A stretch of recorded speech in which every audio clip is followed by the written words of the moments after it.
अस्सलामुअलैकुम। उम्मीद है मेरी छोटी सी यूट्यूब फैमिली बिल्कुल खैरियत से होगी। अल्हम्दुलिल्लाह मैं भी बिल्कुल ठीक हूँ। आज आवाज़ भी बेहतर है, तबीयत बहुत बहुत बेहतर है, अल्लाह का लाख लाख शुक्र है। परसों बहुत बोर डे गुज़रा था। कुछ भी ख़ास काम नहीं हो पाया था क्योंकि सारा दिन तकरीबन लाइट नहीं थी। सुबह से जो लाइट गई हुई थी, मगरिब के बाद जाकर लाइट वापस आई थी। मेंटेनेंस की वजह से मैसेज आ चुका था कि आज तकरीबन सारा दिन लाइट नहीं रहेगी, और मेरा प्लान था अपने दूसरे चैनल के लिए रिकॉर्डिंग करने का, और वो मैं काम नहीं कर पा रही थी। अंदर ही अंदर बहुत गुस्सा भी आ रहा था, और इसकी वजह से और किसी काम में बिल्कुल भी ध्यान नहीं लग पा रहा था। हस्बैंड उस दिन घर पर ही थे, उनकी तबीयत सही नहीं थी, उनका लंच का ख़ास मूड नहीं था। तो फिर मैंने बॉइल्ड एग सैंडविचेस बना लिए थे और सूप तैयार कर लिया था नौर का। मैंने फ़र्स्ट टाइम ही नौर का ये hot and Sawar soup try किया था। इससे पहले एक बार मैंने आई थिंक कॉर्न सूप लिया था, बट वो किसी डिफरेंट ब्रांड का लिया था। नौर का मैंने ये फ़र्स्ट टाइम ट्राई किया है। बहुत ही झटपट रेडी हो गया था। बिल्कुल ऑब्वियसली जो हम घर में यखनी तैयार करके सूप तैयार करते हैं उसके बेनिफिट ज़्यादा हैं, वो हेल्दी होता है। बट समटाइम्स इस तरह के जो इंस्टेंट फूड होते हैं ये आप लोगों की लाइफ को थोड़ा सा इजी कर देते हैं। तो मैं यूजुअली घर में ही तैयार करती हूँ सूप यूजुअली मेरे घर पर नहीं पिया जाता है। हस्बैंड और बेटा सिंपल यखनी ही पसंद करते हैं, तो मैं उनके लिए यखनी तैयार कर देती हूँ। बट आज ये पैक में लेकर आई हुई थी तो इसे ट्राई कर रही थी, तो अल्हम्दुलिल्लाह पसंद आ गया था हस्बैंड को भी और बेटी को भी। बेटा आज लंच पर घर पर नहीं था और इसी वजह से मैं इस तरह का लंच बना सकी थी। अदरवाइज़ उसे प्रॉपर मील चाहिए, मतलब कोई राइस या रोटी के साथ कोई डिश हो तब लगता है उसे कि हाँ जी लंच है। वो सैंडविचेस, सूप और इस तरह की चीज़ें बिल्कुल भी शौक़ से नहीं खाता। बेटी के कॉलेज के आने के बाद हमने लंच कर लिया था, और ये उसी दिन का लंच है जिस दिन बेटी का कॉलेज में डेमॉन्स्ट्रेशन था, जो मैंने आपको अपनी लास्ट वीडियो में शेयर किया है। तो उस दिन लंच पे मुस्तकिल कह कहे थे और बेटी की नॉन स्टॉप बातें थी। फुल डे जो उसने वहाँ पर एंजॉय किया था या जो कुछ भी हुआ था वो अपनी सारी बातें सुना रही थी। परसों का दिन बस इसी तरह से निकल गया था, कुछ ख़ास नहीं है आप लोगों के साथ शेयर करने के लिए। और नेक्स्ट डे यानी कि कल बहुत हेक्टिक डे मेरा गुजरा है। ये जो क्लिप्स मैं आपके साथ अब शेयर कर रही हूँ ये कल की हैं, और कल सारा दिन मैं टेंशन में रही थी क्योंकि मेरे पास अपने चैनल पर आज डालने के लिए कुछ भी नहीं था। ऑलरेडी मैं एक डे ऑलरेडी शॉर्ट के साथ निकाल चुकी थी। समटाइम्स बहुत ज़्यादा मुझे मुश्किल लगने लगता है काम करना, क्योंकि घर का सारा काम मेरे ऊपर होता है, तबीयत सही नहीं होती है। और कल ऑलरेडी पानी चलने का दिन था घर में, मतलब जिस दिन पानी चलता है उस दिन घर में सारे पानी वाले काम, वॉशिंग मशीन, ये सारे काम करने होते हैं। और जिस दिन वॉशिंग मशीन चलता है मुझे शाम में सारी आयरनिंग भी करनी होती है। तो मैं कोशिश करती हूँ कि जिस दिन पानी ना हो उस दिन मैं अपनी रिकॉर्डिंग्स कर लूँ। तो मैंने कल सुबह बर्फ़ी की रेसिपी बनाने के लिए सारे इंग्रेडिएंट्स निकाले और रिकॉर्डिंग शुरू कर दी थी। दिमाग मेरा बिल्कुल काम नहीं कर रहा था। बेटे की इत्तफाक से फ़र्स्ट टाइम ऐसा हुआ है कि यूनिवर्सिटी से उसने मुझे कल 3 से 4 दफ़ा कॉल किए हैं, और मैंने डायरेक्ट वीडियो बनाते हुए ही चूल्हा ऑन रख कर ही उससे मोबाइल पर बातें करते करते इसे ओवर कुक कर दिया। कंप्लीट मैंने ज़रूर कर दी थी फिर वीडियो, लेकिन मुझे आइडिया हो गया था कि अब इसके प्रॉपर पीसेस नहीं कटेंगे क्योंकि ये ओवर कुक्ड हो गई है। इसका कलर भी चेंज हो गया था और फील हो रहा था कि अब ये स्टिकी हो गई है। इसका मतलब ये था कि दोबारा से मेरे पास आज अपने चैनल पर डालने के लिए कोई भी रेसिपी नहीं थी। तो मैं एक बार फिर से पैनिक में आ गई थी और दोबारा से मैंने कुछ सोचा कि अब मैं क्या तैयार करूं। फिर मैंने कीमे के नान बनाने का डिसाइड किया था, बट वही प्रॉब्लम कि रात में गैस बिल्कुल भी नहीं होती है, नान तैयार कैसे होंगे। बट फिर भी हिम्मत करके मैंने कीमे के फिलिंग रेडी कर ली थी, फुल रिकॉर्डिंग कर ली थी, साथ साथ मैं अपना पानी का काम कर रही थी। और कल बेटी कॉलेज चली गई थी। अदरवाइज़ जब मैं रिकॉर्डिंग कर रही होती हूँ तो मैं कभी भी कॉल रिसीव्स नहीं करती हूँ, मैं उसी से करवाती हूँ, क्योंकि मुझे अंदाज़ा है कि मैं ऐसी बहुत सी मिस्टेक्स कर चुकी हूँ पहले। जब भी मैं कभी किसी काम में लग जाती हूँ और दोबारा रिकॉर्डिंग की तरफ आती हूँ तो मैं अक्सर, अब भी ये मिस्टेक मुझसे हो जाती है कि मैं कैमरे का बटन ऑन करना भूल जाती हूँ और मैं अगले स्टेप फॉलो करना शुरू कर देती हूँ। तो इस तरह से मेरी बहुत सारी वीडियोस ज़ाया हो जाती हैं। हस्बैंड यही कहते हैं इतना हेक्टिक लेके काम मत किया करो, जितना इजी हो सकता है तुम्हें अपने शौक़ के लिए करना है करती रहो, बट इतना प्रेशराइज़ मत करो अपने आप को, क्योंकि एज सच मुझे यूट्यूब से कोई अर्निंग तो है नहीं।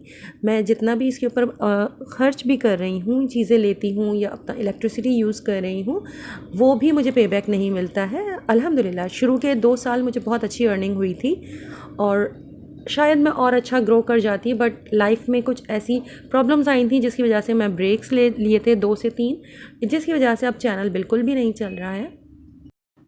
बट मुझे जब तक अच्छा लगता रहेगा मैं काम करती रहूँगी, क्योंकि बच्चे बड़े हो गए हैं, वो अपनी मसरूफियात में इतना बिज़ी रहते हैं तो मैं बहुत ज़्यादा बोर हो जाती हूँ। तो इस तरह से ये मेरे लिए एक एंटरटेनमेंट है। तकरीबन 2 ढाई बज चुके थे और किचन देख लें अब बहुत मैसी हो रहा था। मैं साथ साथ बर्तन धोती भी जा रही थी, इसके बावजूद सारी चीज़ें एकदम फैली हुई थी आज। लेकिन फिर भी पता नहीं क्यों क्यों हालांकि बेटी से मेरी बात हो गई थी, वो आ चुकी थी कॉलेज से और उसने कहा था कि मैं इंस्टेंट नूडल्स तैयार कर रही हूँ, तो मैंने उससे कह भी दिया था कि बना लो। लेकिन फिर भी बैठे बैठे अचानक से मैंने राइस फ्लावर डोसा बनाने का प्लान किया और तमाम चीज़ें निकाल कर उसका बैटर तैयार कर लिया। हालांकि मुझे किचन समेटना था।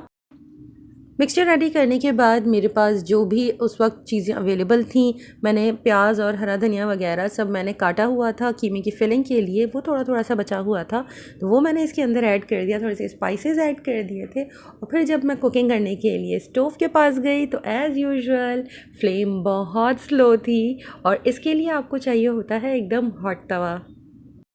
और ये भी बता दूं कि मुझे इस बनाने का बिल्कुल भी आइडिया नहीं है, ये मैं बिल्कुल फ़र्स्ट टाइम तैयार कर रही थी और इसके लिए ज़रूरत होती है एकदम हॉट तवे की।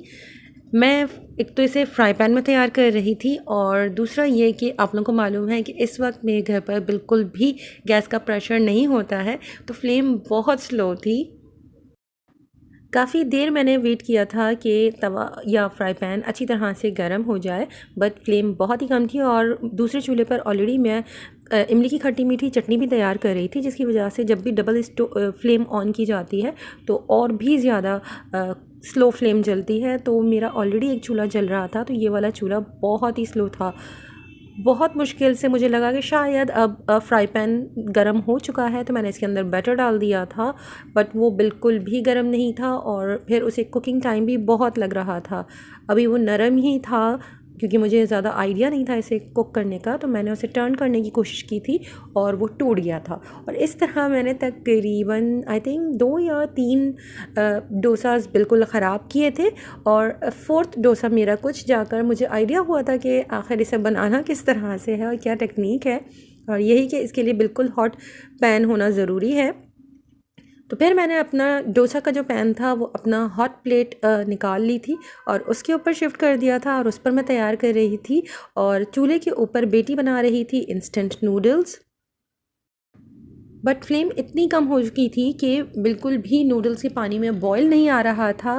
तो फिर मैंने कुछ देर के लिए अपना फ्राई पैन दोबारा से हॉट प्लेट से हटाया था और बेटी से कहा था कि वो पहले अपनी नूडल्स प्रिपेयर कर ले और इसके बाद मैं कंटिन्यू करती हूँ अपना डोसा। तो आई थिंक मैंने 2 या 3 डोसाज बना लिए थे, बहुत मज़े के बने हैं, बहुत ही क्रिस्पी थे, खाकर मज़ा आ गया और मेहनत वसूल हो गई थी। साथ ही मैंने जो रात के लिए इमली की खट्टी मीठी चटनी बनाई थी उसकी मैं क्विक सी रेसिपी आप लोगों को बता देती हूँ। मैंने तकरीबन 1 पाव इमली ली थी, उसे अच्छी तरह से वॉश करने के बाद कुछ देर के लिए मैंने पानी में भिगोकर छोड़ दिया था ताकि इमली थोड़ी सॉफ्ट हो जाए। इसके बाद मैंने उसके पल्प्स रिमूव किए और तमाम उसका जो पानी था वो एक पैन में शिफ्ट किया और उसके अंदर मैंने 1 कप गुड़ डाल दिया था। समटाइम्स गुड़ और समटाइम्स मैं इसमें शुगर भी ऐड कर देती हूँ अगर गुड़ अवेलेबल ना हो, बट मेरी फ़र्स्ट प्रेफरेंस हमेशा गुड़ होती है। गुड़ ऐड करने के बाद मैंने इसमें लाल मिर्च, अदरक का पाउडर, भुना कुटा ज़ीरा और नमक ऐड किया था और बस मैं इसे मुस्तकिल स्लो फ्लेम के ऊपर कुक कर रही थी जिस तरह की कंसिस्टेंसी मुझे चाहिए। और एंड में आप देखेंगे कि हमेशा चटनी में बहुत ही प्यारा से एक ग्लॉस आ जाता है, इसका मतलब है कि चटनी बिल्कुल रेडी है। 2-3 डोसाज बनाने के बाद मैंने उसका बैटर ऐसे ही रख दिया था और लंच वगैरह कर लिया था हमने और इसके बाद मैंने अपना दूसरे काम निपटाए थे।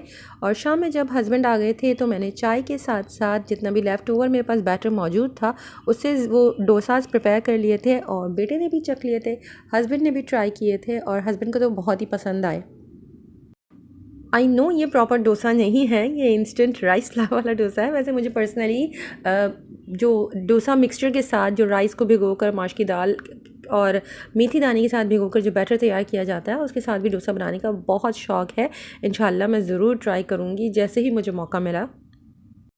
चाय पीने के लिए बैठ गई थी, बट मेरा दिमाग फिर भी अपने काम की तरफ ही था कि मुझे भी बहुत सारा काम निपटाना है। और घड़ी आज बहुत तेज़ी के साथ चल रही है। जब बहुत ज़्यादा काम होते हैं तो उस वक्त लग रहा होता है कि घड़ी तेज़ तेज़ भाग रही है और वक्त बिल्कुल हाथों से निकलता जा रहा है। तो मुझे बिल्कुल ऐसे ही लग रहा था। चटनी ठंडी हो गई थी तो मैंने उसे स्क्वीज़ी बॉटल में भर कर फ्रिज में रख दिया था। रात को मुझे नान के साथ सैलड वगैरह जो मुझे चाहिए थे वो मैंने कट कर लिए थे। मैंने प्याज, खीरा और आई थिंक गाजर था वो कट कर कर रख दिया था।